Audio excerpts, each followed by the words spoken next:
Good evening, gamers, and welcome to an episode not of mostly walking, but I guess of mostly talking, where I'm Sean. And I'm also Sean. Leigh's gone because it's June, and May and June are impossible to coordinate anyone that works in the game industry to do anything at all. So, by some incredible miracle, some delight, Sean B is here to join us. And so we're gonna be just talking until we feel like not talking, which might actually be the full 2 hours that we typically stream at. Or it might be like maybe 11 minutes or so. At which point I'm just like, dude, I'm good, man. Just like, fuck these people, man. Let's go. Just hang up on the viewing audience at home. But I actually, I just want to say, man, I've really missed you. It's so great to see you. How are you? I know it's been a few weeks. It's wild. It's good to see you too. So yeah, I'm doing all right. I was not here last week. I canceled on us last week because I was in Colorado at my 20th high school reunion, which is a trip. Let me tell you. For 20th. everybody who has not been out of high school for 20 years yet, which I imagine is pretty much everybody, wow. It's wild to sort of like mentally time travel that far back by being in a room full of people that you haven't necessarily seen or thought. Dude, I can't even imagine it. Did you have a good experience at high school? I feel like hearing you say you did. I did. I had a good experience in high school. I was, it's hard to map my high school experience to like the movie high school experience that we see portrayed in media. I did not sort of understand that kind of like hierarchy and high school royalty and fucking whatnot, because I was captain of the football team. Oh, that's right. You played line, man. I did play a line. I very proudly led us to a 0-10 season as captain in my senior year, which means that we did not win a single fucking game the entire year. But it was pretty wild. So like I wasn't especially good at it, and I wasn't like close friends with any of the football players. But I played football and I liked it. And then the rest of the year I was in theater, and couldn't sing, so like didn't get lead parts in anything, but I was consistently cast in the plays. Because I loved doing that too. I mean, with those folks. Language around understanding identity and gender and masculinity versus femininity was just like there was no way to possibly wrap a brain around. No, you are supposed to either be a theater kid in the 2000s or a sports kid, and that's it. Those are the two categorizations, right? Like, yeah. Oh, 100%, 100%. Yeah. Essentially. That's really funny. I haven't thought about like how those intersecting worlds, I think, probably really did shape a lot of my self-identity stuff that I went through in high school. But yeah, so this was the 20th reunion. It was actually the 21st reunion because we could not meet last year because of COVID. Oh, of course. Right. So we all got together, and it was 90% theater kids. It was actually a really good showing, just in terms of numbers, but almost everybody who was there from the theater department, which was great for me because those were all of my like good friends from high school. Yeah. But it's just wild to have this range of like people that I continue to have like really positive feelings about, and like they have a clear impact on my life, even though we haven't necessarily talked or even like really interacted in 5 or 10 years. And then people that I have literally not thought about in 20 years but I saw their face and was like, holy shit, yes, I remember you. I remember all the good times that we had. It's wild. God, okay, so I'm really curious about like a feeling that you might have had. I personally have had this feeling a lot in my life where I feel like I was half someone, half who I was pigeonholed as. You know, like if I was in a situation in high school, for instance, where there was a lot of really loud and talkative people, I wouldn't talk very much, which is crazy given how I am on this fucking broadcast. But like, Right. you know, in high school, I was generally considered kind of quiet and shy. And when I went to college, that was like the first opportunity where I actually felt the opportunity to talk, and I would start speaking and someone would like listen to me and then not like trample over me in those, because I mean, I went to an all guys Catholic high school, so there was a lot of like machismo, and there's a lot of just like, you know, out noising people at a lunch table, and I don't know, I'm just not that interested in that. I like conversations more. And so, you know, a lot of the feeling that I don't like when I interact with people who just knew me in high school is there's that feeling of who I've become over that 20-year period. It's invisible. It almost just gets overlooked. Oh, wow, you're talking. Oh, wow, it is so weird to just hear you talk. You're just so different, you know. And it's like, no. I mean, like, in a lot of ways, I was always this way.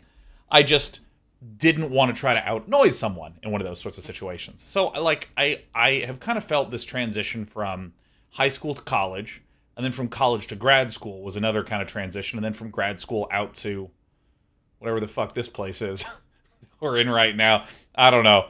I feel like at some point someone will come in and be like, you're not allowed to talk about video games on the internet for money, so you're going to jail. And I'm like, we had a good run, right? But I'm curious if you ever have that sort of struggle of feeling like you're able to wrest control of your own identity from how people in high school thought of you. Like, with those people, or just as I continue through my life? I'll say both. Yeah, that's interesting. Or are you less neurotic than me? Is that maybe? I mean, I might be, which is weird. Like, there are a lot of vectors in which I am not well adjusted, but I do think that, like, there was an element of I did not care as much about what a general population of people thought about me in high school as I think a lot of people did. And like, I had friends and I cared what my friends thought about me, and I cared about like the things that I did, but it was weird. Like, some of the things that I did, some of the choices that I made were weird. And I was aware of that, and I was aware of like this general it's almost too strong to say disapproval, but like, you know, this isn't normal. This isn't how people behave. This isn't like the way things go. But nobody actually stopped me. And so I felt like, you know, okay, I'm just going to keep doing it. So that part of like, I think that I maybe, but I understand what you're talking about. I understand this idea of like, there's clearly a consistency that you feel in your identity, who you are from high school until today, all like continuous line. But people in different situations have maybe seen you in different lights and experienced you differently. And there is a weird disconnect between how people remember you and how people think you are versus how you have always understood yourself to be. I think that in high school, like, I did not really care what people thought of me, and I continue to not really care what those people think of me. And so it might be that there's a disconnect between how they think of me and how I think of myself, but you're just not even so bothered by it. Even getting the opportunity to experience that. Yeah. Because I think that for me, because I'm not doing any high school anything ever. I'm never going back to that place, man. I'm out of there. So I think that like, this is almost a reflection of me imagining myself going to those sorts of situations, and I'd be like, yeah, there's nothing for me here. I don't, because I have no friends from high school, unless you count my brother, but I knew him before then. That's true. So it doesn't count. But yeah, so I mean, it actually sounds like that was a pretty sweet trip. Yeah, no, it worked out. It was a super short trip. I just went for the weekend. But that was it was a lot of fun. It was like, it was just a few hours on Saturday night, and it was weird. But it was fun, and it was fun to reconnect with some people that I used to be very close with, and I used to share a lot with, and I haven't really connected with in quite a long time. That sounds lovely. Some of them are in LA. Like, one of them apparently lives very close to me, and so I think we're gonna try to. I knocked on the door of my roommate's a bedroom, and they opened the door, and I was like, "Holy shit!" Yeah, let me tell you, that is a really weird feeling when there's someone from like a completely different walk of life, and it's like, yeah, they live down the street. I can walk to their place. And I mean, my technique is like, oh my god, it's crazy. We should totally hang out sometime, and never again. And that's the last time I ever speak to. I hear that. I am going back to Colorado in August, and I made some promises to people that we would get together when I was in town. So we'll see how that goes. Well, hell yeah. And now you're here and you're back, and it's time to just fill the ears of all the beautiful viewers here with the insights that can come only from Sean's who use the Irish spelling too. None of this S-H-A-W-N correct phonetic ass Sean. No. Irish as fuck, to where all the people that deliver to me from DoorDash are always like, Sean, and I'm like, yes, absolutely, I'm Sean. Yep. So I have some discussion topic questions I wanted to get your take on today. As in, I hear 'em. I'm excited. As in, I want your answers to the questions. That's not a very good question to ask. That's not. I don't want your take on the construct. I want the answer. Okay, so you have at this point. Let's see. We started grad school in 2008. It's 2022, so that's about 14 years. Yep. And there's creative shit that I know you and I did before we even attended that program. So this is like 15 years doing creative stuff, doing entertainment. And I'm wondering about the following. So I find that especially when it comes to clickbait style articles, really good headlines, when it comes to a lot of creative development, there's often this sort of public trend of, here are some simple tricks that you can do in order to get success with whatever you're doing. Or it's almost like boiled down to a particular cleverness outside of, a lot of times, for instance, okay, I'm going to take writing. I'm going to take writing and authors and books because it's easier to compare to. There are authors that write a book that sells fine. They write 1 or 2 books a year, and they just make a career doing that. And they're not millionaires, but they earn enough to get by on. And these are the sort of people that have 50 novels published by the end of their career, but you've never heard of them. But they have a following. And it wasn't the case that they made some one mega, huge, incredible success, or that they saw the things that other people didn't see. And I sort of feel that this is a kind of discussion that winds up emerging in a lot of places at conferences, in forums, this idea of how do you find the next Minecraft, the next multi-billion-dollar thing, and stuff like this. But I'm always really interested in the idea of just like, okay, what are just less sexy, less flashy kind of principles or laws of creation that maybe you employ, that you feel like have been really successful for you? Not in this, here's how I would find the next multi-billion-dollar game. Here's how you make the next battle royale or the next auto chess. As in like make a new genre or something like this. I'm curious about in your experience with all the various projects you've done and grants you've gotten to make, games of all sorts. What are like, if someone was like, hey, Sean, I'm really interested in just kind of working on games on my own. I'm not interested necessarily in trying to do like a crazy startup where we make it and sell in 5 years. Just like I'm going to sit down and do game shit for 40 years. And I want to try to get some good advice and some good rules of thumb.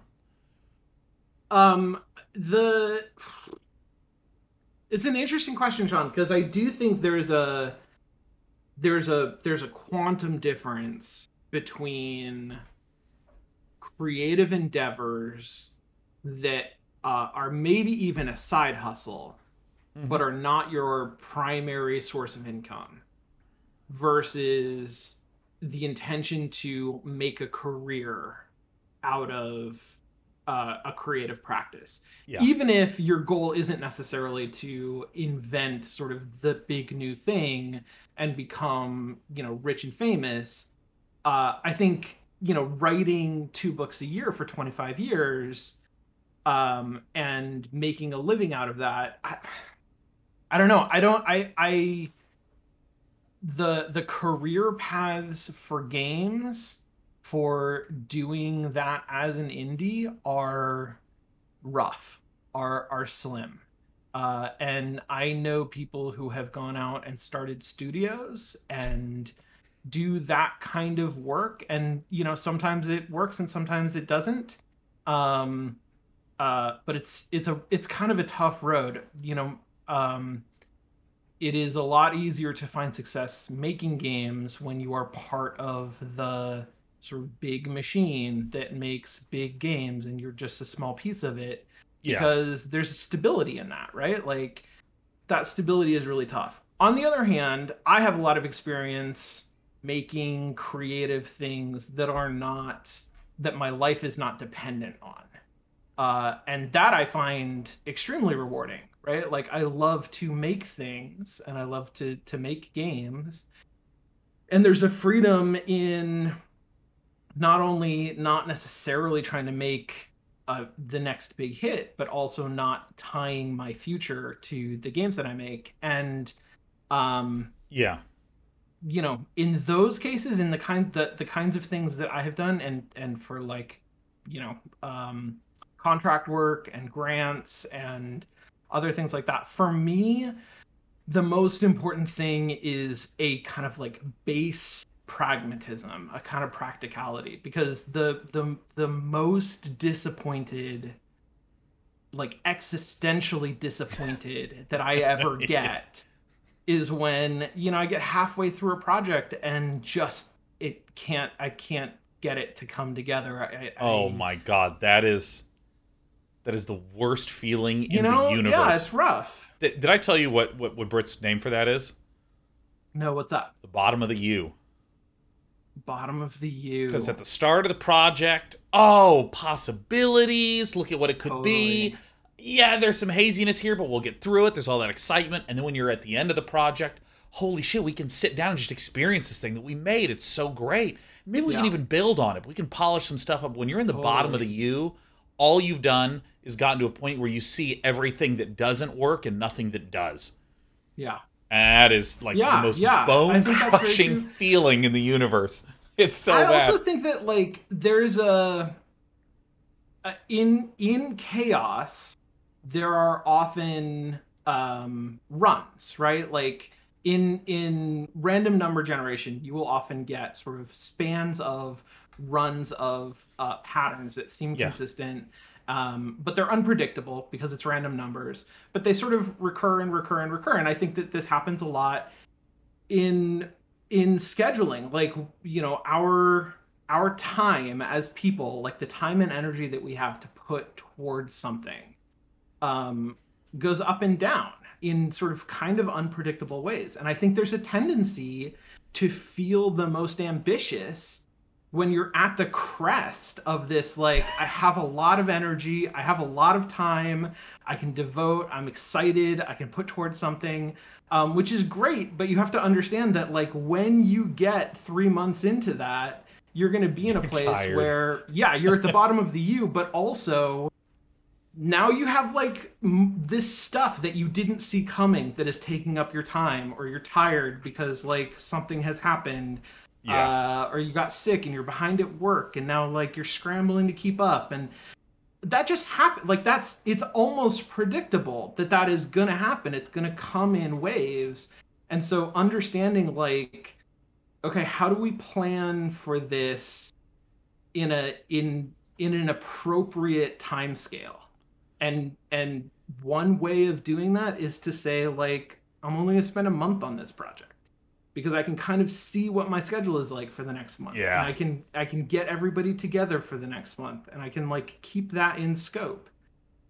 Or you got to have some other way to manage it if it's a bigger project. And I'm actually curious about, like, in terms of just your own personal output, what do you do when you do hit that situation where you're like, I am way too tired, insanely so, and I would rather just, well, I'm going to be referring to me in a moment, I would rather just eat pizza, drink, and sit sideways on my sofa while grinding television. Like, that's what I want to do. Or I just want to, like, rewatch videos of games I've already beat, but I don't do anything. I just watch them and consume food. That's what I want to do. So I'm curious, when there's those times when you're really, like, just roasted and tired and you don't want to do it, like, how do you get yourself to do stuff? Because, I mean, I'm going to work into the assumption that sometimes it is important to just chill and rest. And when you're super motivated, obviously it's great to ride that wave, but I'm curious about this in-between where you don't think you should rest, so let's assume you shouldn't. How do you get yourself to do things? It's a great question, and I'm kind of like, I'm there in my life right now. I'm in this place where I feel really burnt out, and I describe that as like I do what seem like small tasks, and they take a disproportionate amount of energy out of me. And oh my God. My focus and concentration, I just sort of lose doing small things. It's frustrating. I find it like really super frustrating because I want to get back to a place where I am feeling like creatively agile and productive. I like being productive, and right now I don't feel productive. I don't know. I think to some extent it remains to be seen. I like to think, and I sort of tell myself that I'm hibernating right now because I know there are things that I'm going to have to wake up for, like, that are coming down the pike. Next week I'm starting to teach a class, so I'm going to have to be sort of like up and aware for that, which an aware bear, as it were. An aware bear, exactly, an aware bear. Which, I think I'm going to be able to do, and it's nice that I can sort of ease into it. I'm just teaching one class over the summer. I've taught this class before. In the fall, I'm going to be teaching a lot more, and it's new stuff, so I have to be prepared for it. And I think that, there is a lot of all of that. But I do think it's important to recognize, like, what your limits are, like what you need, what your body needs and what your mind needs and what your sort of creative muscles need, and to listen to that. Yeah. I also think that often we get tired in one way. Like we exhaust our reserves of some type of creative energy. Oh, interesting. And we might think about, well, that's what I do. I make video games, right? And so if I'm burned out on making video games, then what am I going to do? But like, I've taken up some very extremely amateur woodworking. Fuck, that's so cool. Weeks, which is pretty rad. I bought myself some power tools and like set up a little shop on my balcony where I can like, cut up some lumber and stuff like that. And I'm planning to run a D&D game starting sort of like the rest of the summer, which I'm excited about. And I'm excited about it, I think, partially because it's just a totally different thing than what I usually do and what I have gotten burnt out on. And I'm not going to become I'm not a professional game designer. I don't make a living as a game developer. But I'm certainly not going to make a living as a woodworker. I'm not going to like sell these pieces or anything like that. But it is something that like engages me, and the fact that it engages me is I find that extremely satisfying in this moment where I'm having such a hard time engaging with the things that I would normally want to engage with. Yeah, I mean, I've heard Brandon Sanderson talk about that a lot, where when he is frustrated with one project, he actually just switches to a completely different project. Yeah. Yeah. And I find personally that has been incredibly, extremely, stupidly helpful. I mean, frankly, just anything I'm doing during the day, and I'm like, oh man, fuck this bullshit. And then I go stream. And it, like, I think that there's almost like a sim meter in me that just needs to feel like something's getting produced. Something's getting done, that there's like a sort of checkbox-ishness of things getting filled, you know, and I hate to use this comparison because I actually am not the biggest fan of this mechanic sometimes, but you know, like daily login rewards, where you're just like, I'm just going to log in and I'm just going to just do this, and then I'm just going to close it. You know, at least I did that today. Now, right. I will say, I hate games that are bad and try to use daily login reward type things just as the only way to get you to log in. But I mean, like Magic the Gathering, which is obviously a game I like. Yeah, it kind of gets me in the habit of just like grinding through some things, and I feel a little bit of a sense of accomplishment and achievement. And I find I kind of need that in other realms in my life. Like I need a cleaning task to get done every day, or I start to feel insane. And I don't actually care if my apartment is messy a lot of the time, but there's just some, I just need to do something. So like when I'm having like my worst days ever, I will just like do the dishes. It's like the very first thing that I will do if I'm like feeling super stupidly doing the dishes. Dude, it's the best activity because everything goes in its place. Yeah. And then there's like that incredibly low effort puzzle of fitting all the dishes in. Oh my god, I was just gonna say that. It's so good. And like how you turn the mug handles so that way they sort of like weave together. And then I just put the shit back in the place where it's supposed to go. Yeah. Oh my god, dude. It's creative bullshit. Like there's a reason why I always have a game that I'm streaming at least once a week, because I just don't need to think that day. I just don't need to think. I'm just hopping in, I'm playing some Magic. Interesting. Yeah. I've been playing a bunch of video games, and I played a bunch of Elden Ring. I'm not sure how to categorize that, except that it is, it's got a very compelling like moment to moment. Oh yeah. Right? And it's got a lot of novelty baked into it. Like there's a lot to explore. Everything is always changing. If you play like I play, then you do not spend a lot of time beating your head against a particular boss. So there's like, you know, there's always new stuff. There's always progression. So I really enjoyed that. And then I finished that and I went straight to XCOM War of the Chosen, which is... Oh my god, dude. Yeah, I know. Such a fucking... It's my go-to, like... I want to engage my brain in problem solving and not have to think any more than that. Like any bigger than that. I just want to solve the problem in front of me. Which is not healthy. Like, I feel like all of that... Well, Elden Ring is fine, but diving deep into XCOM like that, I recognize as this is not... This is... I don't know that it's bad for me, but it's certainly a symptom of things not being great.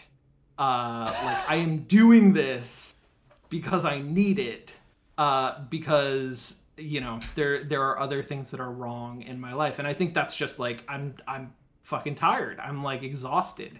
My brain does not want to think about bigger things than this.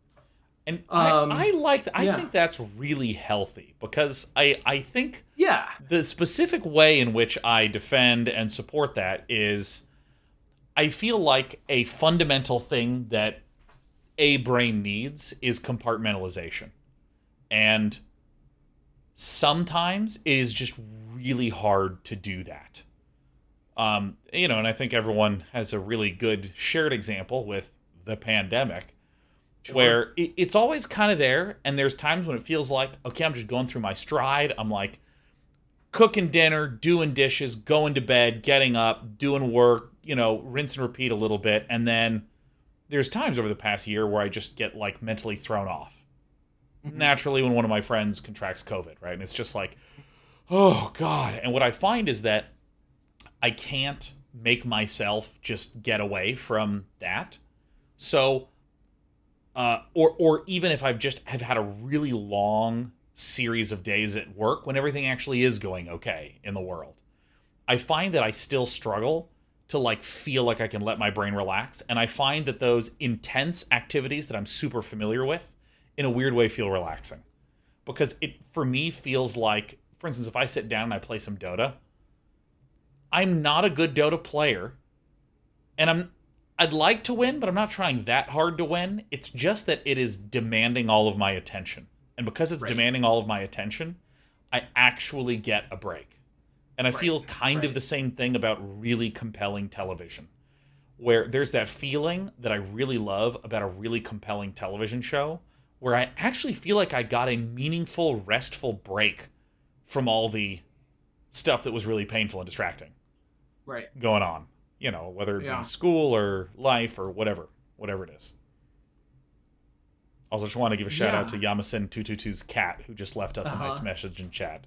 Hell yeah, Yamasin. Cat. Yeah, anytime Despy leans on my keyboard now, I just like hit the enter key. I'm like, that's from Despy. That's good. But yeah, no, I'm sort of fascinated that like this is an observed pattern you have for yourself, where you're like, well, it's time to do some comfort snacking. Let's fire up XCOM. Here we go. Yeah, right. No, I think I think that's very true, and I think you're right. Like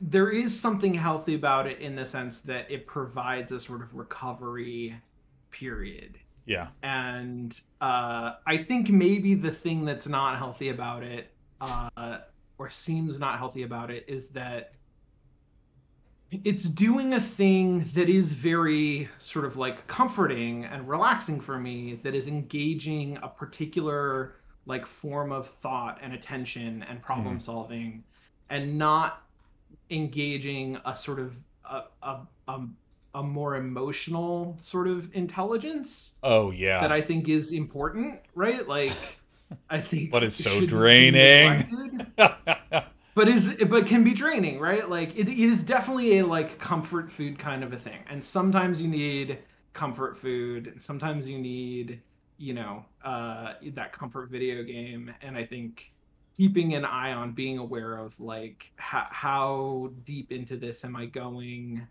Am I on a trajectory that's going to take me back out of it? I guess that's the real thing.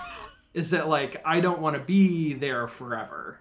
I want to I want to rest, and I want to recover, and then I want to be recovered, and I want to be sort of doing the things that I'm more interested in creatively doing, right? Because I do really enjoy that. Well, you know, I want to return in a moment to this discussion of, you know, like, hey, if you're feeling a little fried and you want to put in work to your creative stuff, what do you do to get unfried? You know, or like, what are the ways to continue to make progress in that situation? This is, I want to return to this in a moment, but I also wanted to ask about Elden Ring. Okay, we need to talk.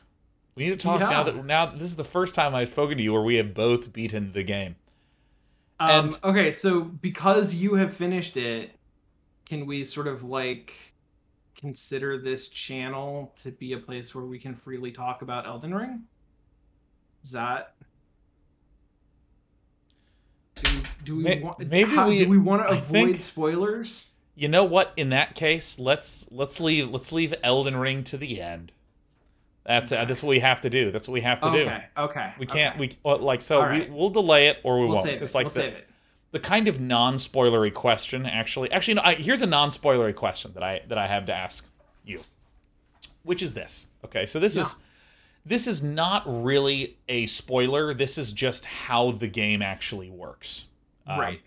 So, in a traditional open world RPG, when you have quests, it will say, all right, press J to open your journal, and then you open it, and it says quest log, and it'll be City 1, City 2, City 3. I'll go finish the City 2 quest of going to the well and bringing out all the horses that are down there.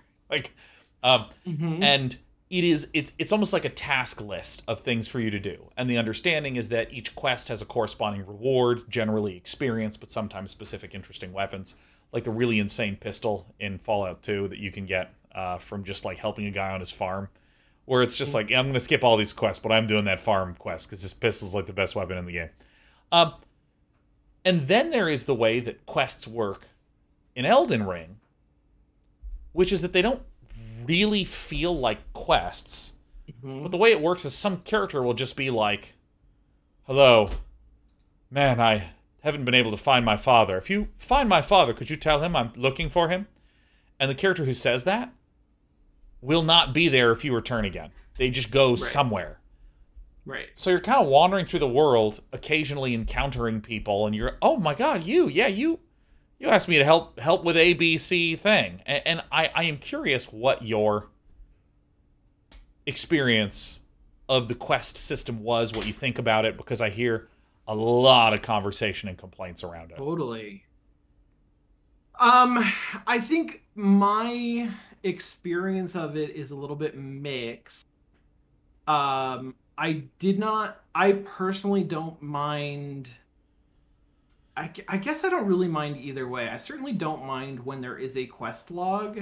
Yeah. That sort of, keeps track of things that are going on in the world. Because I have a tendency to forget, 5 hours ago I talked to this person, they made a comment that I was only half paying attention to, and there's no clear follow-up to that, so I've forgotten about it entirely.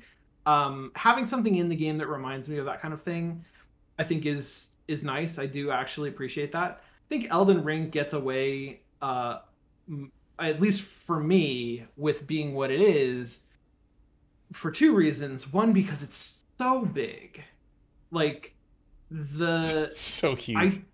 I don't mind that much. And this is, again, like, different types of players are going to have different kinds of experiences with that. But I don't mind that much if I miss a quest, right? Like, because I'm not necessarily a completionist. I'm not after, like, checking everything off. The reason that I enjoy having a quest list is because when I get to the point where I've like run out of stuff to do, it's going to remind me of some of the things that I still can do. And Elden Ring never gets to the point where I'm out of stuff to do. Like, or you're wondering, what should I do? It's unclear to me. No, that literally has never happened to a single person who's ever played that game.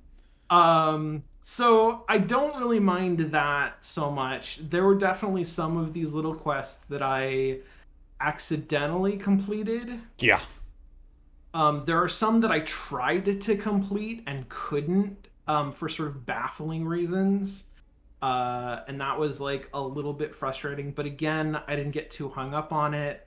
And then there are some that I completed with the help of like a guide. And that's the other thing, is that like, if you want to engage with people telling you how Elden Ring works, there's plenty of that to engage with. Like, you can go on the wikis and learn all kinds of stuff. And I generally, I guess I did. I went on a few times to like, how do I complete this quest? This seems like an interesting quest. I would like to do it. Yeah. But also like, what are some of the secrets that I missed in this area that I have cleared out? Oh shit, there was a whole side quest that I like missed. I'm gonna go back and do that now. All of that sort of works. The one thing that I find really frustrating about this game in particular, and it's not, they provide the tools in the game to solve it for yourself. It took me too long to really understand how to use them. Is that if by the end of the game, I had discovered a bajillion different like cave dungeons, and I had cleared, all but 50 of them, and I had no idea which 50 I hadn't cleared. And like there you can mark things on the map as you want. So but you can't retroactively ask questions to the map. Retroactively, exactly. That's funny. When I play Elden Ring for a second time, I will have a methodical plan for like marking down things that I haven't cleared. But I did not realize until I was too many hours into the game that I should have been doing that. Yeah, dude, that is such a funny point and such a great point because I absolutely just meticulously marked and labeled things as I went. And I just do that anyways. Like, it never occurred to me that there would be that feeling of like, wait, did I beat this cage? Right. Or cave, excuse me? No? I don't know. Maybe yes, maybe no, who knows? Because, like, okay, so I have a thesis, a theory, I dare say, about the whole quest system in the game, which is I don't know exactly how to make this point, so help and AMA. Okay. I feel like the word quest is the entire problem around the discussion of this. Interesting. Because even as you were talking, there were purposes for quests that never occurred to me that could be their purpose. Because I feel like the way that people use the word quest, it would be silly if we use the word movement mechanics or combat, right? It's like, no, that's way too broad a term. Like, what kind of combat are we talking here, you know? And we have much more delineated language around, like, no, this is a Souls-like combat. No, this is like a Bayonetta-style combat. It's actually more like a Soul Calibur-style combat system. We have this type of language. And I feel like quests so consistently and so often have been, I instruct you to do this. You go complete the instructions, you return, and it's completed. And it is this joy of filling in a to-do list. It's the joy of, I mean, in Fallout, it was the sense of completion I got with a town, where I would be like, okay, I'm at this town now.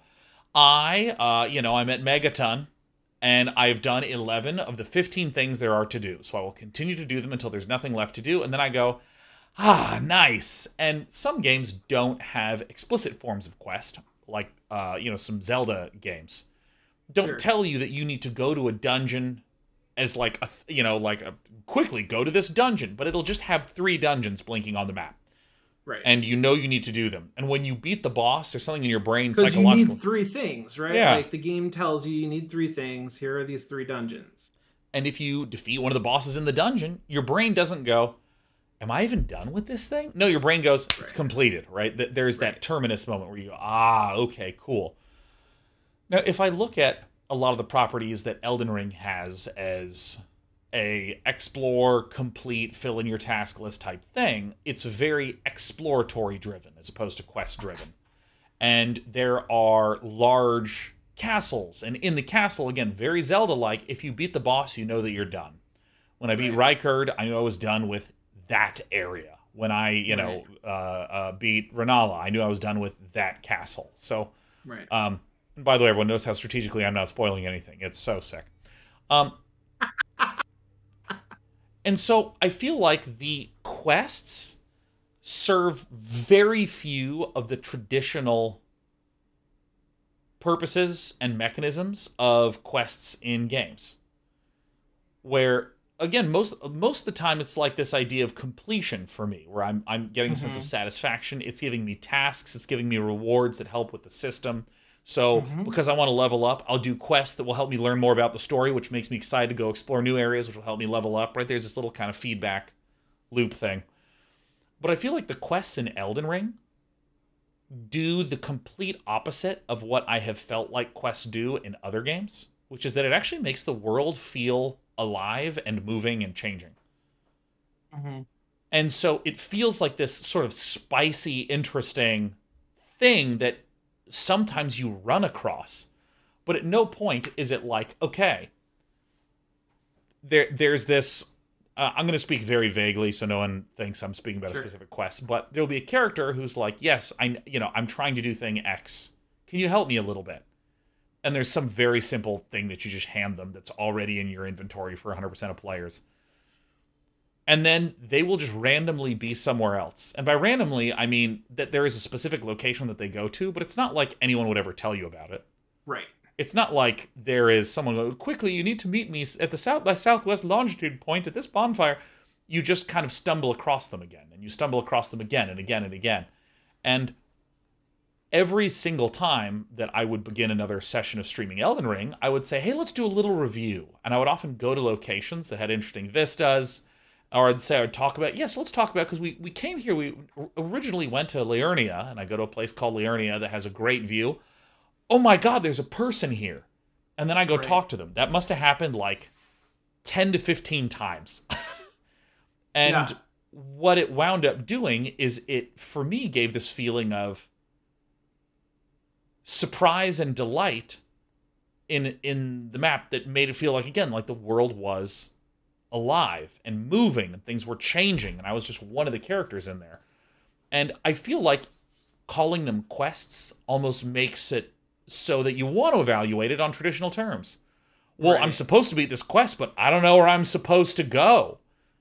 Well, that's not fun. Well, yeah, it wouldn't be fun if you were trying to complete Megaton in Fallout and you literally didn't know how to do it, so you weren't getting your pip of satisfaction. But, like, I didn't write down anything, and I constantly forgot about quest lines.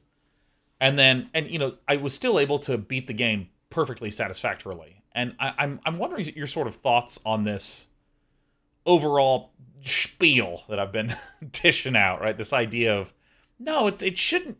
Maybe there needs to be a different word for it. Maybe quests need like some sort of sub-partitioning to discuss properly. Because I think you're right. I think quest does suggest this kind of like, you know, WoW style tick the box kind of task, right? And there is a difference between that and the kind of side story that is happening in Elden Ring. And there's a lot of blur and overlap between those things. In a lot of games, you will have quests that are both things, right? Like, I've been replaying a little bit of the Sony Spider-Man, the PlayStation Spider-Man game. Those are it's amazing. It's so good, yeah. Insomniac, I think, did those. Yeah. So good. And I feel like that does a really good job of, here are a bunch of like, do I think that does a really good job? It does a really good job of, here's the linear progression of your main quest.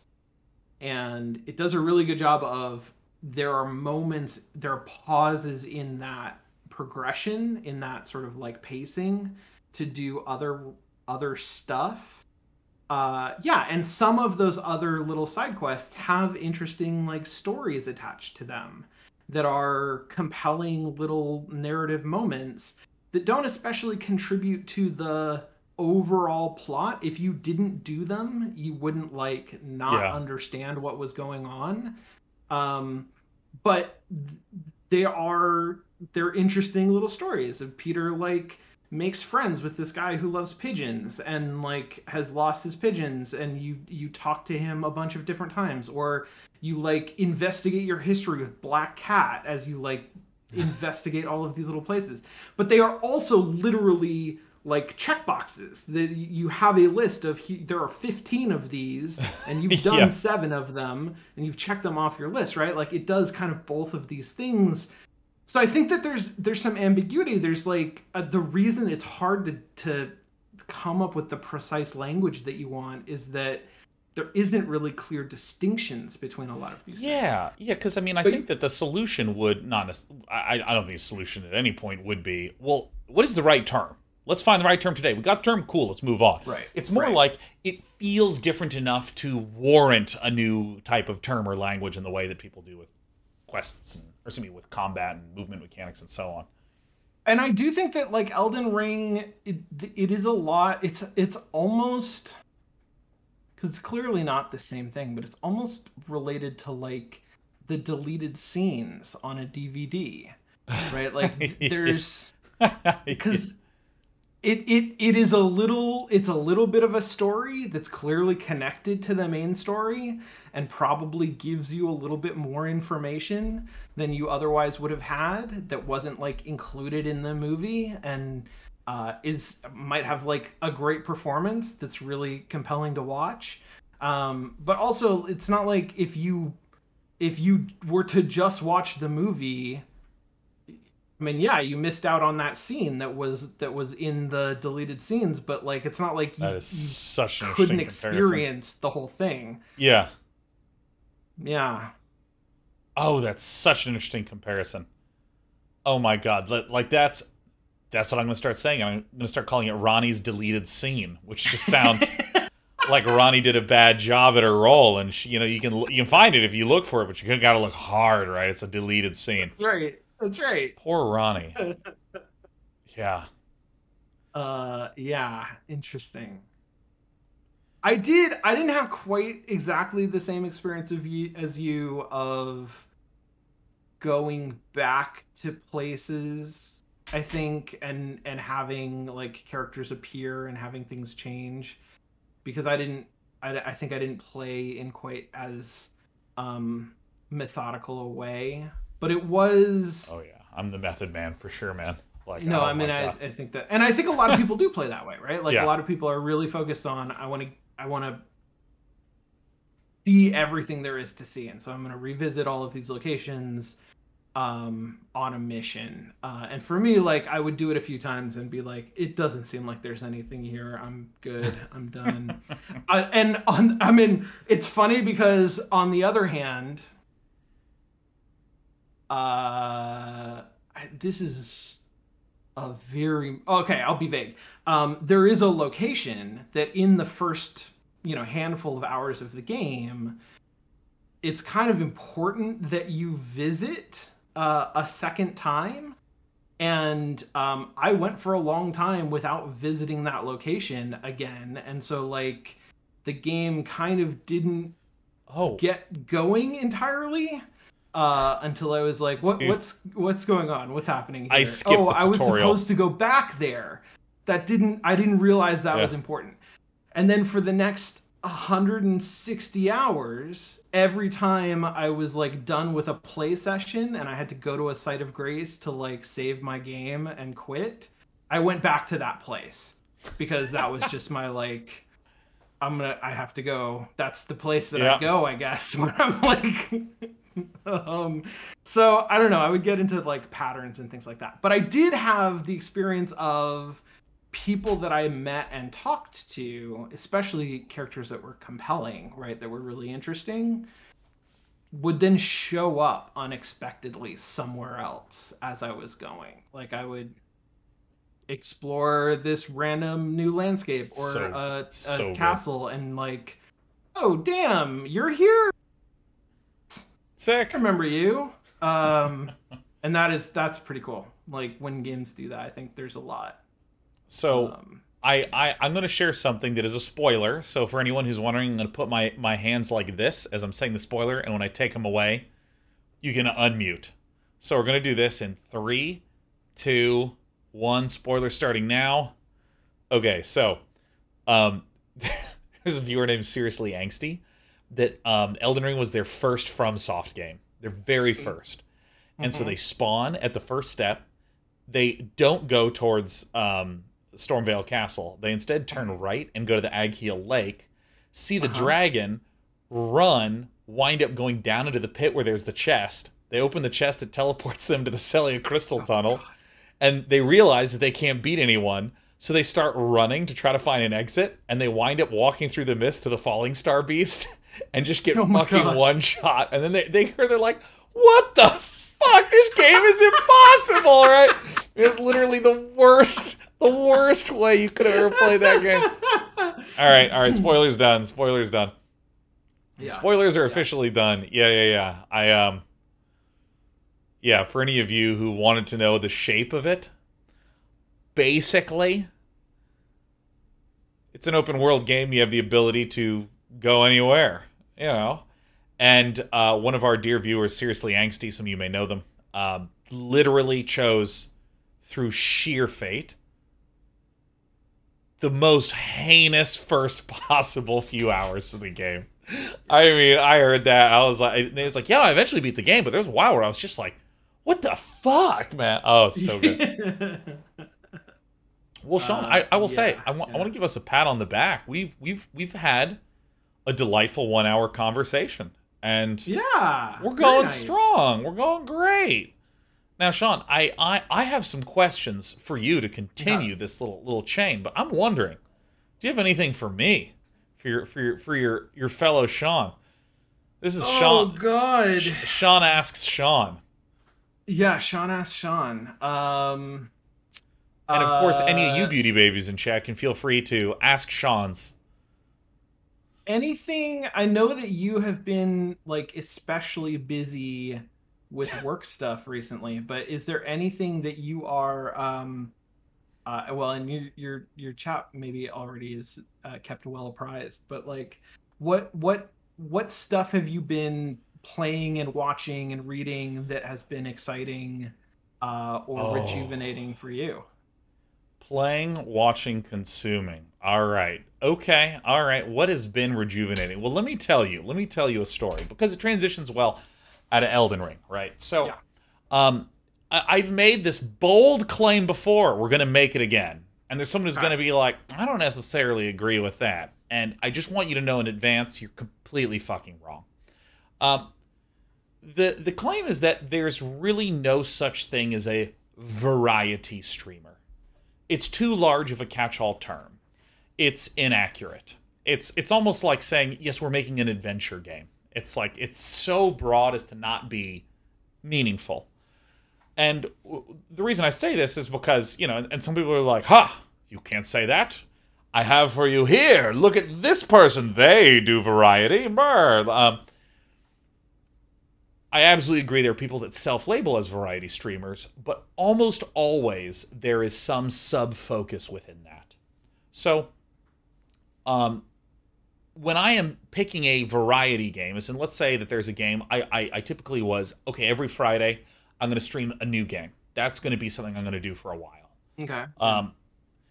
And there's still a pattern in what I'm picking. I'm picking games that have interesting sort of system-y elements. There's a lot of simulation-type games like Oxygen Not Included or Factorio. Or this week I'm playing Satisfactory. There's a lot of roguelikes and card games that I'll play. You know what you don't see me play is like first-person shooters. Like, it's just not really my kind of game. I generally speaking, don't play any open-world games. And so there's some really interesting things that happen out of this, where the basic statement is, if you have a niche that you're focusing on, when you do stuff outside that niche, your viewership typically tanks. And I'm using this as like the royal you. So, for instance, if there's someone who's like a first-person shooter streamer, and then they go stream Factorio, their audience will tank. Right. If they are a Factorio streamer and they go to a first-person shooter, their viewership will tank. And so there's sometimes this small pain that I'll feel where the most time I get to play games is when I'm streaming games. Like that's in a lot of ways that's my gaming time. And so there's this kind of sadness when it's like, oh, I played God of War on PC, but the viewership's absolute garbage because it's a single-player story-driven game. I don't really stream those kinds of things because most of the time people just want to play that themselves. And then there's like Project Zomboid, which is like a indie simulation survival game, which was higher than my normal average viewership for like 6 times when I streamed it. And I was like, oh, it's amazing. So when Elden Ring came out, I was like, man, I really hope the viewership holds. Like I'm really hoping. And it did. It was good. Above average or average for the entire time. And I mean, I streamed it for a good 3 months. Yeah. So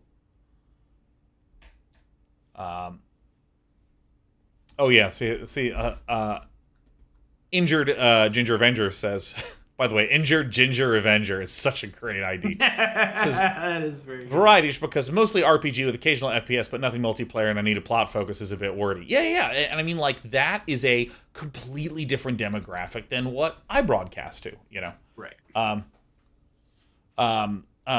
am I saying any of this? Yeah, but and I feel like this is almost hitting me with this huge existential question, where it's like, hey, what media have been watching, compelling, consuming, otherwise, sorts of things.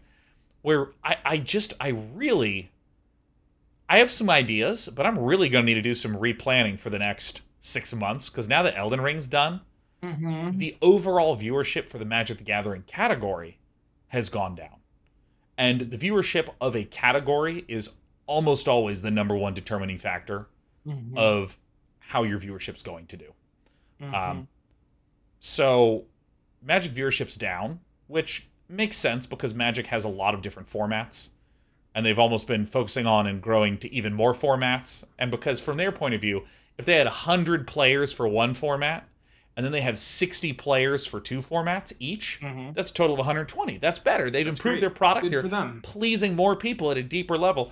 But from like a content creator perspective, it means your audience went from 100 for this piece of content to 60 for this piece of content. Right. And I can only stream one thing at a time. I don't scale very well. So what have I been playing that's compelling? Well, dude, Elden Ring. Right. Oh my God. Elden Ring, it is so good. It is the best. In terms of television, Severance. Best shit I've seen in years. It's so good. It is so good. And because it's a like long-term story, it's like full serial. There's nothing episodic about that. It means that if season 2 and season 3 suck, that it kind of like retroactively ruins the first season, as has been the case with many of my favorite shows. But it's still unbelievably great. And I know that there's one that I'm forgetting. Ooh. Okay.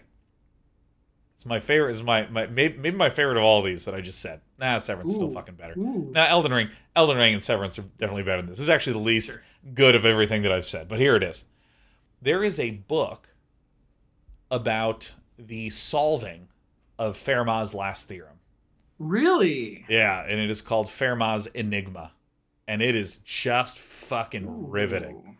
It is just riveting, man. Oh my God. Okay, so I'm going to tell this story because I find this absolutely inspiring. Yes. And I'm going to share the inspiration in two parts. First will be devastation. The second will be inspiration. Okay. So, part 1. Once upon a time, there was a mathematician by the name of Bertrand Russell. Bertrand Russell was interested in the fundamental axioms of mathematics. And the idea of this is that in math, we intuitively know that there's some higher level things that are based on lower level things. Like multiplication is repeated addition. So multiplication depends upon addition. Addition is one layer lower than multiplication. And like there's increasing like bizarreness and abstraction that goes down lower and lower and lower and lower until you basically hit the bottom of math, where you wind up with a field that is largely called set theory, or what I'm going to be talking about is largely called set theory, fundamentals in logic, other things like this, where it's like, all right, if I have one collection here and another collection here, I am allowed to talk about the collection of both of them. Like, it's these things that just sound like, well, yeah, sure. And it's like, no, this is fundamental stuff, and I don't agree that you should be allowed to do that.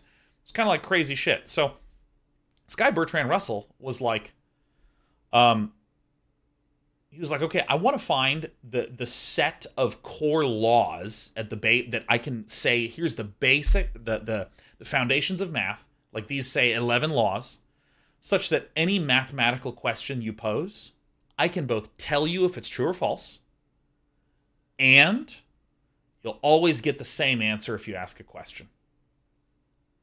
Because, for instance, if you always got a definitive answer, true or false, but sometimes it was true and sometimes it was false, it doesn't fucking help you very much. First one is called completeness, because any question you ask, you can get an answer. Right. The thing's complete. And then there is consistency. You don't want it to be random, right? Because if you have that, you have the universe. And there's a second great book that's a comic book called Logicomics that outlines the story of Bertrand Russell's pursuit. How, you know, it destroyed his marriage and his relationship with his closest friends, and how, you know, his focus on trying to do this, like, alienated a lot of people and himself from others, despite him being, like, a big mathematical socialite. And then this Austrian mathematician by the name of Kurt Gödel comes along and proves that you can't do it. And I mean, like, oh my God, can you imagine devoting your entire life to something and then and you're like, but I believe in it and I can do it, right? And this hits close to home because it's not mathematical, but in terms of creative works. Sure. You know, Sean, you were talking earlier about being at the bottom of the U where you're like, I just can't solve this and I'm running low on time. And there's that fire inside of you that goes, no, but I'm certain. My intuition tells me I'm certain there's a way to do it. And as it turns out, you can't do this. So Bertrand Russell, that might be wrong. Yeah. And in math, that might be provably wrong. Yeah, and for good old Bert, yeah, he got owned pretty hard. So, and you know, for a long time, it's just one of those things that just sinks into your head where you think about that, you know, where it's just like, oh yeah, am I the Bertrand Russell of content creation? You know, am I the Bertrand Russell of game design? You know, all this sort of shit sneaks in there. But then comes the book that I just told you about, which is Fermat's Enigma by Simon Singh. Story of Andrew Wiles, which is this kid that he named Andrew Wiles. When he was 10, he reads this book about what's called Fermat's last theorem. And it's a variation on probably the most famous equation in math, which is a squared plus b squared equals c squared. Right? It's like the sides of a triangle. And what's cool about it is that it has an infinite number of integer solutions, like 3 squared plus 4 squared equals 5 squared. And 5 squared plus 12 squared equals 13 squared. And there's actually a way to show that you can generate an infinite number of these things. And having an infinite number of things is like this is like something you always try to prove in math, right? Oh, there's one solution. Oh, there's many solutions. There's an infinite number of solutions. And finally, here's the way to generate all of the solutions, you know. But there is this variation on it that I'm not going to go into too much detail about what it is, but, you know, 10-year-olds can understand it. Where there's this French amateur mathematician named the Prince of Amateurs. His name was Pierre De Fermat. He just did math in his spare time, and he would kind of mock other mathematicians. And this is in the 1600s. He would like literally solves an equation, and back then in like 1600s, you know, you'd have mathematicians sending each other letters all over the place, being like, I have done this, and I'm excited to share my research. Oh, you know, Bernard, you are so amazing. Oh, you know, fucking please come study with me and wherever. He would send letters to people being like, hey, I proved this, and I bet you can't do it because you're not as good as math as I am. And so he just irritated the hell out of everyone. And even in his notes, he would write down mocking things where he'd be like, oh, I have this unproven thing in Arithmetica by Diophantes. I can prove, but unfortunately I have to run to dinner. Right? He would literally write this in the margins of his textbook. Metal Vessel says, so he's basically a math heckler. Yeah, straight up. And so he wrote this equation that was similar to Pythagorean theorem. And he said, hey, I can prove that there's no solutions to this. Even though it looks really similar to this thing that has infinite numbers of solutions, the Pythagorean theorem, it has none. And the proof is so marvelous, but I don't have enough room in the margins of this textbook to write the solution. And then he died. And when he died, because he was frankly, a total douchebag, the mathematical community, most of them knew about him, and his son went and published a lot of his works, and, you know, it turned out a lot of his proofs were just incredible and cutting edge and amazing. And his copy of Arithmetica, where he'd written all this stuff in the margins, his son got printed and distributed with his notes printed in there. And so one by one, people went through and they proved all sorts of every single thing in there except this one thing. And that's why it was called Fermat's last theorem. And people kept trying to come up with proofs for it, and they would claim that they had proved it, but then it would be proven wrong. Or then there started to be, like, you know, famous amateur mathematicians who were business people that'd be like, I'm going to offer like 100,000 of whatever the currency is back then, right? Not euros, but I'm going to call them euros. I'll give you 100,000 of a currency that'll exist way into the future to anyone who can solve this. So then all of a sudden you get like huge numbers of students in like high school and university going, oh my God, hey, maybe I can earn a bunch of money for my family by trying to figure this out. And like nobody could fucking do it. And 300 years passed and no one could solve it. And these 300 years later is when Andrew Wiles saw that at age 10 and said, I'm going to fucking solve that shit. So he goes to like elementary school and middle school and high school and university, asking everyone, all his teachers, all his mentors along the way, any advice they have for this. But not only does no one have an answer, no one even knows the start of the approach to figure it out. There's not even an angle of attack. So, okay, hold on. I'm on a roll. I'm almost there. Yeah, so no one even really has an angle of attack on this problem until these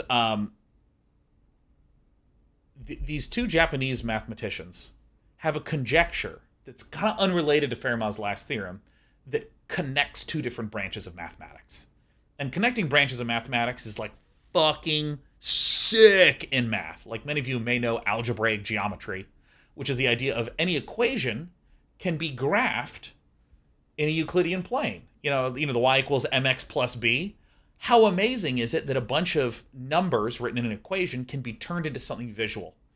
And the entire world is visual and geometric all around us. So suddenly we can connect the world around us to equations. That's big stuff. You sort of take it for granted because you learn it when you're really, really, really young. But that sort of breakthrough. And that all shapes have equations that describe them. Exactly, well, right? Like, it goes both ways. Yeah. So there was this idea between it's I think it's a branch of complex analysis called harmonic analysis, I want to say, but I know the super branch is complex analysis, which is like the study of complex numbers, and number theory, which is the study of whole numbers and primes and shit. And these two mathematicians, Japanese mathematicians, figured out, hey, it looks like there's a way to convert stuff over here into stuff over here and vice versa. And so connecting these two fields together would be huge. I mean, this would be incredible if you could do it. And then someone discovered that if it turned out that this bridge was correct, if this conjecture was true, you'd get Fermat's last theorem for free. Mm-hmm. And the mathematical community joked, oh, well, great. All you have to do to solve the impossible problem of Fermat's last theorem is solve the impossible problem of proving this conjecture. And so the conjecture has literally the coolest name of any conjecture that I have ever heard ever. It literally sounds like it's from a fantasy book. It's called the Taniyama-Shimura conjecture. That's pretty good. It's so good. Like, I mean, it's fucking incredible. So Andrew Wiles sees this shit and he goes, I think I can prove that. And he goes and works alone for 7 years. Wow. Okay, for 7 years, he just works in private, and he only tells his wife. And he just keeps working on this shit. And so he reaches out to, oh God, I'm going to mess up the names of this, but there's like a sort of big mathematical conference that happens with some frequency where all this cutting-edge mathematics is discussed in this building that's like away from campus, and there's like a blackboard in every room. There's even a blackboard in the elevator. It's supposed to be this place that is designed for the exchange of ideas. And often when you do a math lecture, it's like 10, 20, 30, or 60 minutes. And if I recall this, I don't care if some of these details are wrong. Just this telling is too cool for me not to fucking fact check it, okay? But he reaches out to the organizer and says, I need 3 hours. And I'm not going to tell you what it is. And the organizer is like, you're not going to tell me anything? He's like, no. But everyone knows that Andrew Wiles kind of has always talked about Fermat's last theorem, and everyone thought he was a little crazy, so they give him the fucking time. So they give him the time. So he goes in, and then he spends all this time stepping through carefully, proving what he needs to prove for the Taniyama-Shimura conjecture. And at the very end says, and so, because this is true, it implies that Fermat's last theorem is true. And then he goes, and I think I'll stop there. And everyone's like, holy fucking shit. Oh my God. That's incredible. Everyone lost their mind. I mean, he was crowned as the greatest mathematician of a generation. And then someone found a mistake. And Andrew Wiles was like, fuck. And as he started to work on this mistake, try to fix it, turned out to be a really thorny one. And he just couldn't get it, which is this huge embarrassment, right? He'd been like knighted and shit, right? But then he finally solved it. It took him a year, but he actually solved it. And the result of proving the Taniyama-Shimura conjecture is so powerful. It's now just called the modularity theorem. Oh, wow. Anytime you get a basic ass name in math, you know, it's like, oh yeah, this is what's known as the triangle theorem. Like if something was called the triangle theorem, you're like, but aren't there like a fuckload of theorems about triangles? No, but this is the triangle theorem. Like, there's 1,000,001 modularity, you know, relationships, theorems, whatever going on, but this is the modularity theorem. Yeah. And I mean, this entire book is fucking gripping because, I mean, it shares all the stories of all these people and places and things, all these nouns of, you know, it talks about who's Pythagoras and who is the Pythagorean Brotherhood. And, you know, how did they even get the funding they needed to study math in 600 BC or whenever it was. You know, and all about how the mystique around this kept growing and growing. And there's something that just feels so much like magic, the way that this author writes about math, that I'm literally snatching and sharing with you all right now. Also, my neighbor is blaring music, so I'm sorry about the bleed through.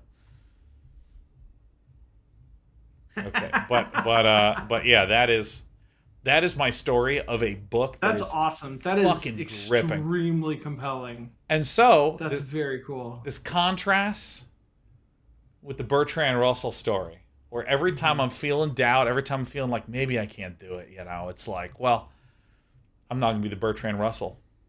I'm gonna be the Andrew Wiles of this shit, man.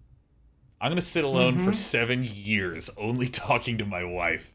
And then stand up in front of a bunch of people and toss the chalk down and go, I think I'll stop there. And everyone's like, oh my God, fuck. It's like so good. So yeah, that is. I'm trying to put myself in those shoes. Like the idea of when you realize that it's not right. And it's a fucking bad feeling. Jesus Christ. Yeah. Dude. Yeah. Well, see, I actually feel like most humans know that feeling if you've ever competed. Like, oh my God, the worst feeling in the world is when you go, well, there's no way they'll ever do this. And then they just do it, and they appear completely calm, and you like don't know how to solve that problem, and you're like, oh my God, fuck. Like, oh my God, we're completely doomed. Yeah, I don't think I've ever competed in that kind of way. Like really? A lot of the stuff that when I think about competition that I have experienced, it is mostly sport related. Yeah. And there's an added dimension there of like just the physicality of it, right? Like it's not just I have definitely been outplayed, but I think there's a difference between feeling like, yeah, I got outplayed, and what you're describing as like, I thought I had this because I had it all mapped out in my head, and then something went terribly wrong.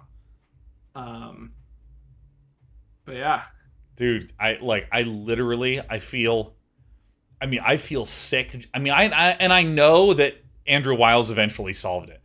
I literally feel sick totally. When I imagine him getting that email. It's like, hello, Mr. Wiles, I'm incredibly sorry to be reaching out at this hour of 1 p.m. on a Tuesday, but You're fucking wrong, bro. I mean, oh man. And to be able to like overcome that shit, I mean, that's crazy. Yeah. Yeah. Yeah. No, very much. So that's wow, that's a great story, Sean. That's like, it's a good recommendation for that book. Yeah. And they're gonna read it and be like, Sean is lifting a lot of lines from this book for that story. It's really. I thought he was telling a story. I think this guy has like a good memory, and he's just picking a sentence per chapter.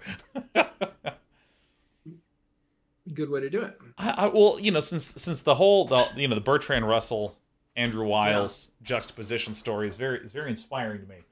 I'm curious to flip it back to you about any particular story or media or thing that you found particularly inspiring, whether it be, you know, the story of how they overcame stuff was inspiring, or even just if you, like many people did with Elden Ring, played it and were like, wow, that's incredible.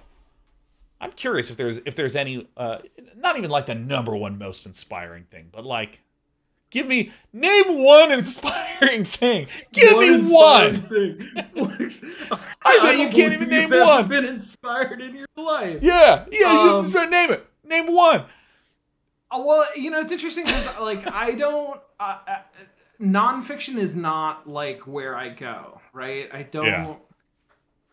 That's not what I'm like super into, which is the first thing that sort of comes to mind. But I will say, I do very much enjoy listening to actual play D&D podcasts. Like that is that's an art form that I really appreciate. And there are some really, really good ones out there, and I've listened to a bunch of them. But there's one that I have. It sounds weird for me to say this. I don't know why this actually worked out like this, but I have connections to. Like, I know some of the people who are part of it. Oh, that makes it so much more fun. Yeah. Which is super fun, but like for that reason, I kind of never listened to it. It has been going on for years, and I knew that it was there, and I knew that it was popular, but I never really engaged with it. I just recently listened to the whole thing, like binged the whole thing. It's the Dungeons and Daddies podcast, which is, I think it's up there as like one of the more popular actual play podcasts. The thing about it, like there are a lot of podcasts that are that have like really stellar, really good DMs where and a lot of the popular actual play podcasts are played by actors or voice actors, which is really interesting because like they give a performance that's very compelling. This one is entirely like the cast of it is entirely Hollywood writers, and so the vibe of it is very different than most that's so interesting actual play podcasts, and it's much less about like playing the game well and much more about a fucking writer's room. I mean, it's much more about like the collaborative writing process that is how Hollywood works with some dice. And some like, you know, adversarial relationships and some role playing. And it's super, super interesting. It's incredibly well done. And I am like, like I said, I am inspired to run a little D&D game for myself and my friends, but I'm also just sort of like generally inspired by the way that this group takes their considerable talents in a particular area and manages to package that around something. It's a little bit different. Like, it's not exactly, you know, it's a little bit different for them. Like, they all professionally would be making movies. And it's a little bit different for the medium. Like, it's not the kind of people who typically put this together. But they are very good at what they do, and so they make that work. Oh my God, that is so...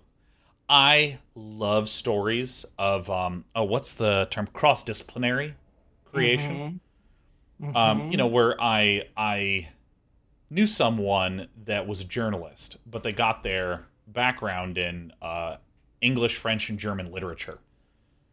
And so when they were, journalisming, all of their peers were just people with journalism degrees. But, like, they just had a really weird perspective on how to write and how to convey information.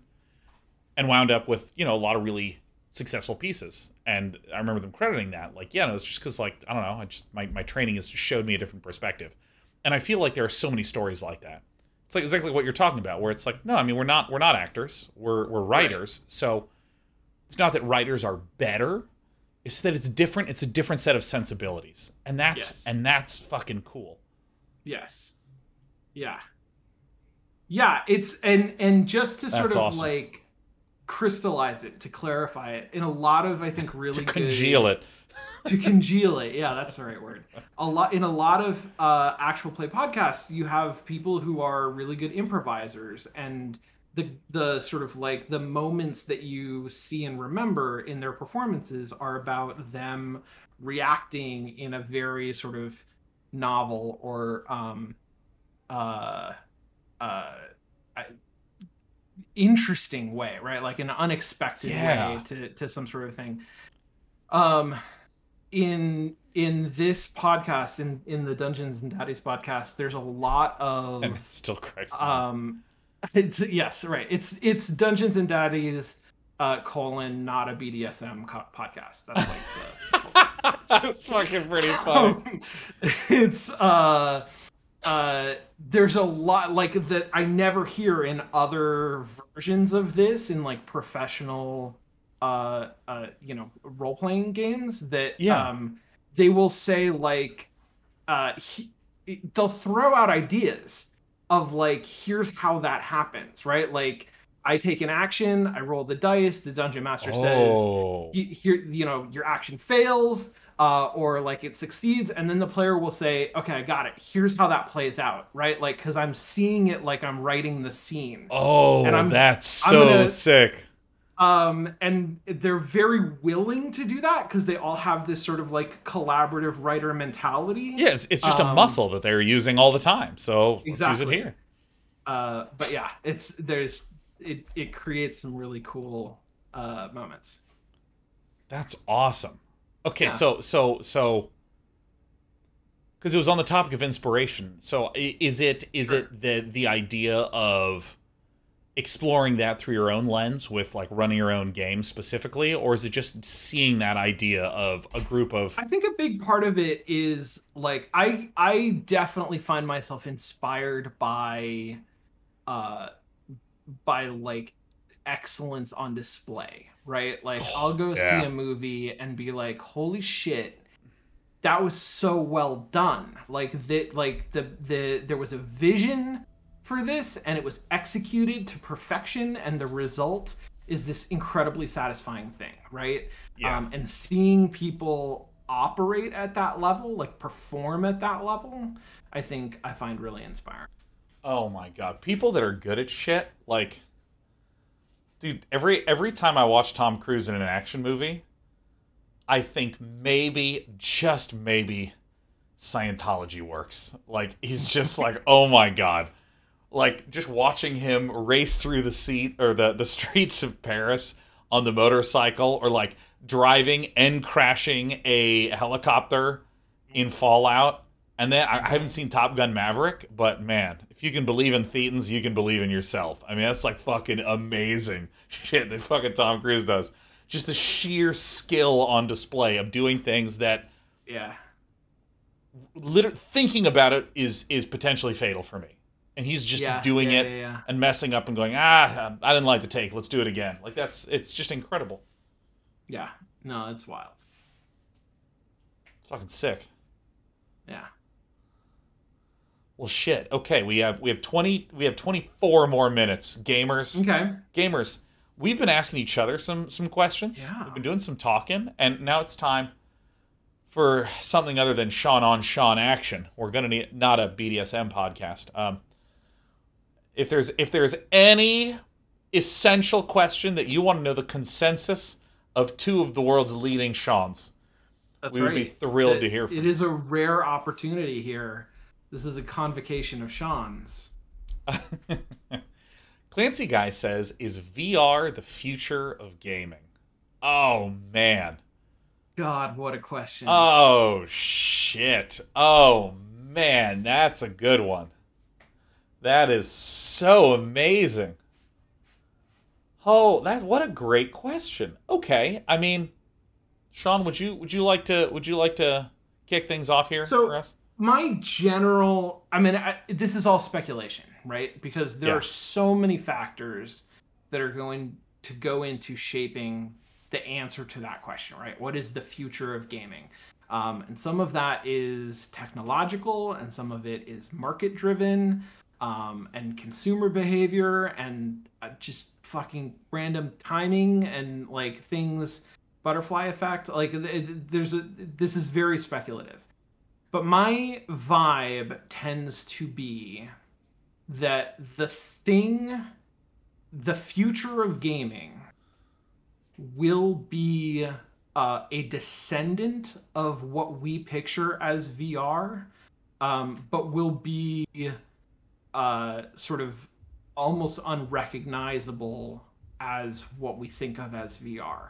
And frankly, I think it's going to have more to do with augmented reality than virtual reality. I think that the future of gaming is like gaming that can take place in different spaces, arbitrarily and purposefully. I think there's a future of gaming that is like mixing theme parks with video games, that is like populating actual physical spaces with virtual ideas. I think there is a future of gaming there, but that's not the only future of gaming. But I think that like the gaming, the VR that we think of now, which is not just like headsets, but this very like entirely isolated approach to engaging with games, I have a hard time believing that itself has like a real the kind of like cultural grip that will make it, you know, the future of gaming. I think that frankly, like it's a niche kind of thing to want to totally subsume yourself in the kind of technology that that we're talking about. Because the dream of VR, of like the Matrix plugging into something and having it be indistinguishable from reality, I don't think there is any future there. I think that is a technological impracticality. And so if you're thinking about like VR is the stepping stone towards that, I don't think that's ever going to happen. All right. Since you just finished at that point in time, I'll say it instead of typing it. Everyone is suddenly going down the LeMayo clickbait, sort of just like, I think this terrible practice, this terrible game did is the future and all this stuff. I'm just gonna gently say, let's steer away from that, because we're interested in having thoughtful discussions here instead of rehashing jokes, unless I'm the one rehashing them. You know, really, that's what it means to be a content creator. But yeah. Okay, so Sean, that was so eloquent that I actually am going to start forwarding you interesting questions from when I'm broadcasting, being like, Sean, I just need you to, like, you know, start answering some of these, and then when I need a week off, I'll just broadcast to you so they can get at least, you know, like some high quality Sean action while the medium quality Sean is away. But like the I will say I hate the term the future of blah, because I get what it means. Here's what I interpret it as meaning. I believe that the amount of consumption of this particular medium is on the rise, or this particular genre, this particular thing is on the rise, you know, which I feel like is quite accurate. If you think about something like books compared to, you know, movies, is the trajectory of movie watching, comparing that trajectory to the trajectory of book reading, you know, or of online video consumption versus book reading. Oh, the trajectory of online video consumption beats almost all mediums. But also, these were 3 record-setting years for book sales. It's just a different movie, or a different medium. It's a different experience. And so and that's not any shout out to you, Clancy guy, as or trying to dunk on you, because I actually think it's a terrific question about like the analysis of VR. Totally. That was a greatly formed question, but it's like whenever I'm like sitting down, someone who's like, but does that mean that it's the future? I just want to strangle them, because it's like answering that specific question and trying to delineate about what's the future and what isn't, I feel like can be very misleading, because I think that the biggest challenge in my eyes around VR, about like I put on a headset and I'm in another virtual space, is the fact that the human body has spent millions of years of evolution training all the muscles to carefully lean and respond to motions of wind and various other sensations. Like if I'm leaning, I can feel pressure on my foot, which causes me to adjust slightly the position of my shoulders and so on. Even as you're breathing, if you actually just like try to stand very still and then just breathe deeply and exhale it, you'll feel all these little muscles start tensing and scooting you in order to maintain your center of gravity. And none of that has anything to do with the fidelity of resolution of what you're visually seeing with a VR headset. And I think that that's the biggest challenge, and why there's recently a lot of discussion of AR being popular. Oh, because if in reality I'm moving, I am, instead of working against millions of years of evolution of the human body just trying to maintain its balance through various senses, I'm actually leveraging that. I'm leaning into that in order to make it a more compelling experience. And I don't know if any of you have ever been in these, they're technically called VR, but they're more like AR spaces, where you put on a headset and in a room is a bunch of cardboard objects that have been cut into various specific shapes. When you put on the headset, when I look here, I see a futuristic table with like a lamp and various other objects on them. And in reality, it's just a cardboard box, and it's just a cheap, shitty lamp. But when I put it on, oh my God, it feels so cool to pick up the lamp and I can see it, and there's, a hologram in it, and I'm turning it and I'm seeing and I'm feeling the weight of it, and I thunk it down and I can sort of hear those sounds. It's one of the most visceral experiences ever. And I think that like when, oh my God, I don't know how the fuck the metaverse terminology became so big. Oh my God. I mean, literally someone branded what's already been happening for years. Right. All of gaming and social media and tech and wearable tech, it's all on the same trajectory, but then someone stepped in and was like, but there's a new thing called metaverse. There isn't a fucking new thing. It's the same shit that we've been writing about since the 50s, implementing in the 90s and 2000s, and are trying to get better at in 2022. I don't know where the hell that stuff happened, but I know that there are countless stories of someone, I've tried some VR, I don't like it, but then they put on a VR headset with really high fidelity in one of these interactive rooms, and they feel like they're there. And dude, let me tell you, you can spend very little money and make something feel transportive when you do that. Like, if you just fill it with some various mist that has a scent, and then you can have various speakers. You can literally just ring some speakers around the top and along the floors, and you can get the sensation of like, oh my God, the environment is just so reactive. I'm hearing things, doing stuff. And it's like, no, you're having some shitty speakers in a room full of cardboard while you're wearing a 10-pound headset that shows something that Gary programmed in 2 weeks, right? Like, but still, the visceral sense of being there and being present is irreplaceable.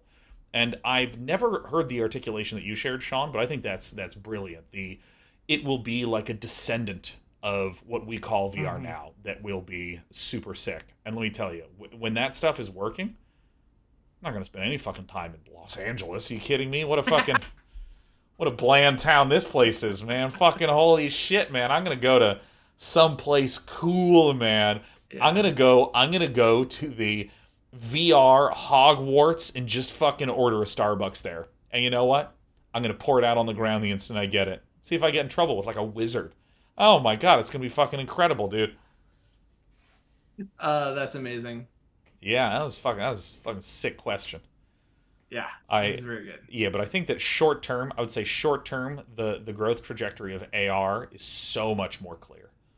Yeah. So much more clear. I mean, I know that like batteries are like a really big discussion right now, getting the batteries in good shape. And I think that you know, I've heard people talk about mountables where you like, it's like a cell phone that can like clip in, and like you can then see through the camera with various other components. It's kind of goofy sounding, cardboard kind of thing. Yeah. But I mean, already just the fact that people are if they're already doing this, just doing this, and getting a bunch of information, I think is amazing. Like, you know, I've heard the long purported going to the grocery store and just, oh yeah, here's the nutritional information. You scan the store. Oh, here's where I'm looking for my shit. Like, I mean, I honestly think that the biggest impediment to that kind of interaction is the holding your phone out in front of you. The physicality of that. Yeah. That gets heavy very quickly. That is like, we're not built for that kind of thing, just like holding a thing out in front of us. That's why we all have these crane necks, right? Because you hold your phone down here and that's where you look at it. I do think that there is going to need to be a step in some kind of wearable technology, and there are a lot of I mean, you know, the Google Glass thing proves the technological feasibility of it, and there are a bunch of companies that I think are working on making that kind of thing both practical and trying to sort of introduce it culturally in a way that's going to stick, because that is also a really hard problem. Yeah. And I think that will change a lot of sort of like what becomes really practical about AR. Just because like I think everybody would rather have their head up than have their head down, but they'd rather have their head down than have their arm up. And I think we've seen. And after doing yoga this morning, I'd rather have my arm up than any of the bullshit they were having me do, sending my legs into the air while I'm on like 1 foot. Holy shit, this fucking yoga instructor, man. I mean, I don't know how many of you have done yoga, but they're like, all right, begin in this standing pose. And if you're feeling up for it, go ahead and spread those legs out a little bit more. And if you're really feeling up to it, curl your arm underneath your knee and just lift up into the air, balancing on 1 foot. And if you're still really feeling up to it, lift both legs off the ground and simply float in the air. And I just like can't I'm like, stand up. I literally nearly blacked out 3 times. I thought I was going to black out and shit myself right there on the yoga studio floor, right? Oh my God, it was so difficult. So yeah, dude, arm up. Yeah, no, it's too much, man. I need to return back to downward dog and then lie face down on my comfortable mat. Yeah. Oh, that was a great question. Does anyone have an equally great question? Or if you don't have an equally great question, if you can give me the shittiest question in the universe. Oh, dude, Stilgar, I love this. What is a game genre that you wish to see explored further or make a resurgence? Oof. Ow. Jesus. Ow. Ouch. Ah. Fuck. Ah, Jesus. That is a tough question. Because here's the thing. Some that immediately come to mind, where it's like graphic adventure games. Have you seen Norco? That game's fucking incredible. Yeah. And Leigh, man, she's working on Monkey Island, man. That's going to be fucking bananas good. We played through Strangeland. That was incredible. And a lot of the games that I loved that are really OG, I feel like I can just go play. Mm-hmm. Like Deadly Rooms of Death is so sick. But I think that if I had to pick one style of game, it would be the adventure puzzle game. Like what's an example of that?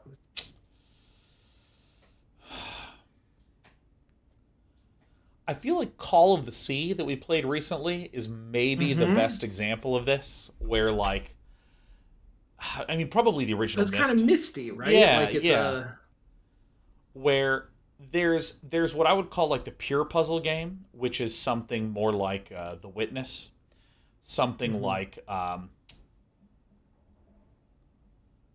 something that is really about understanding mathematically how to correctly apply the rules. And then there's kind of like the lateral thinking inventory conversation tree puzzles that, is the hallmark of graphic adventure games. But there's this, I think that what Myst did that was really great was this incredible mystery to the story and the world and the environment, combined with a sort of mystery to the mechanics themselves. That if you look at a lot of those Myst puzzles, like objectively, I mean, they're just not that fucking complicated. If someone's like, okay, what you need to do is this.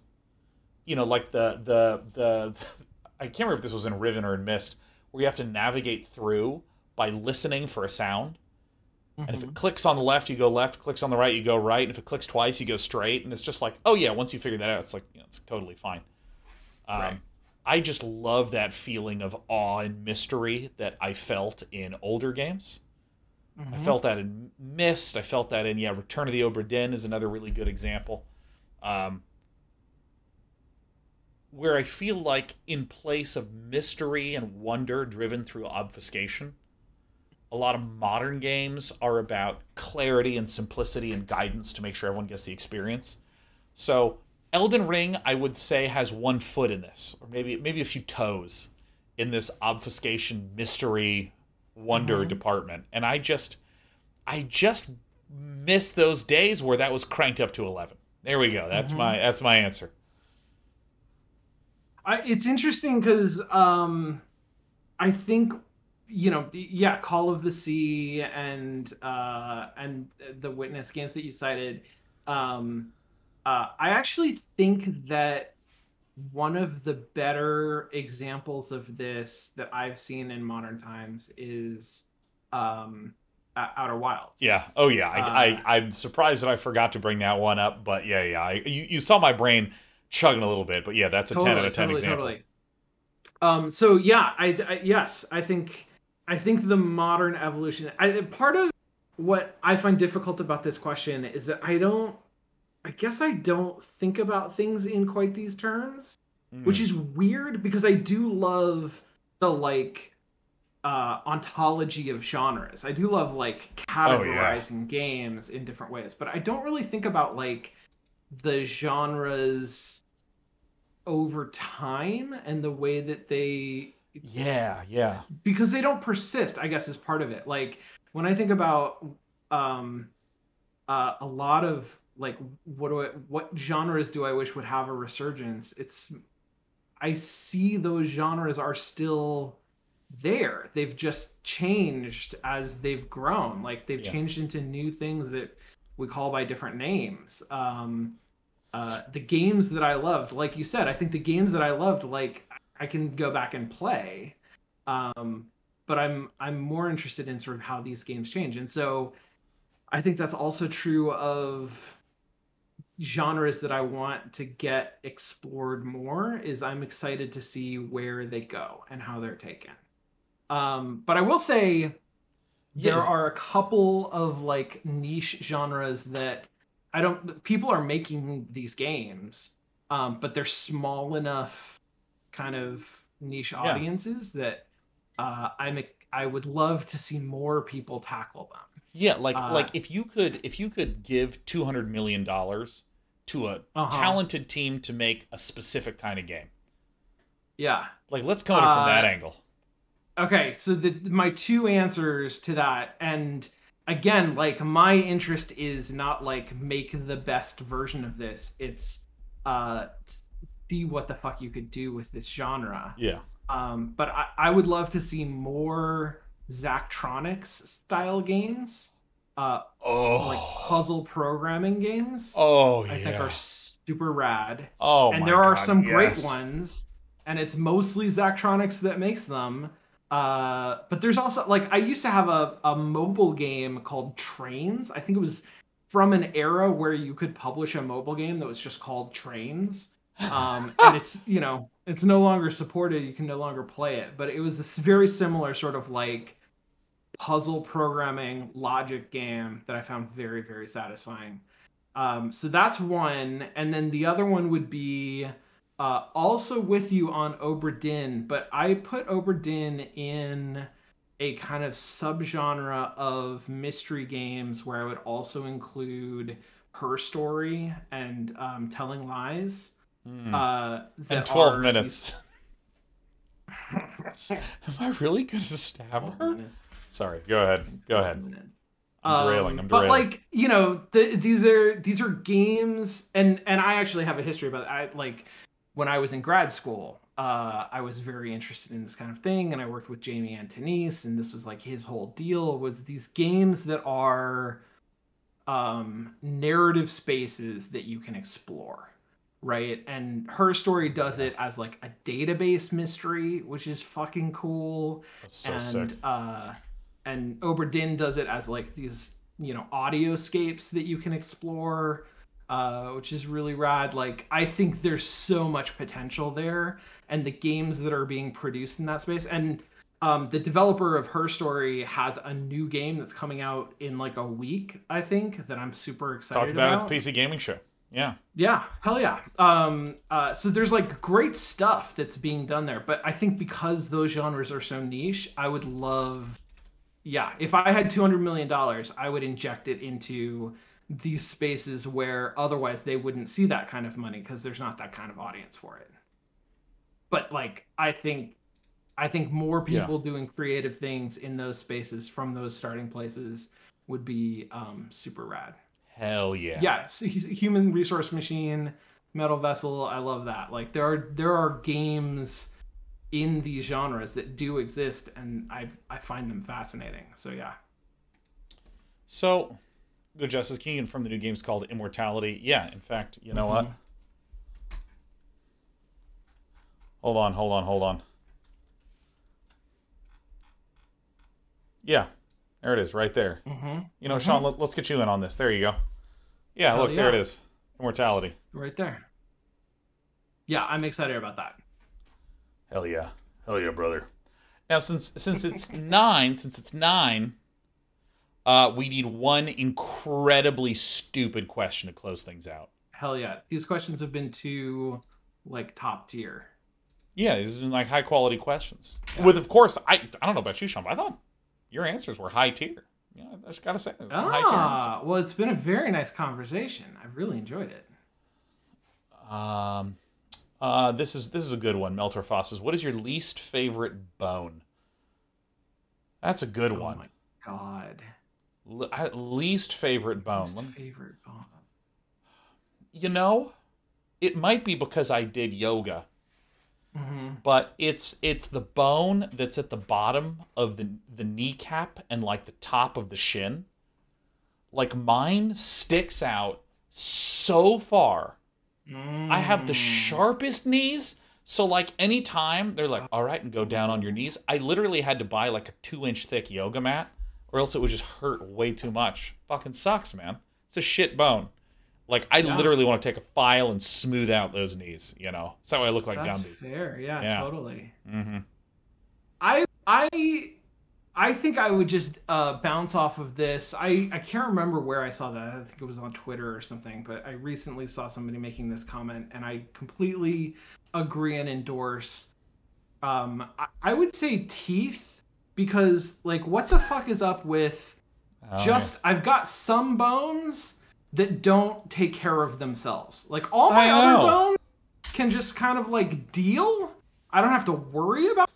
Yeah. But I just have, like, a few of these bones here that are really, really demanding of my attention. And it's ridiculous. Like your teeth. Goofy. And the idea that your teeth are just floating in your gums for some reason. Like, just attached to other bones like the rest of the fucking bones, right, okay? Exactly. Oh, get your act together. Yeah, it's ridiculous. And the whole idea of, like, well, you have too many teeth, so you have to go in and rip one out. I know! You don't have enough teeth, so we need to put more in you. All right? Like, Yeah,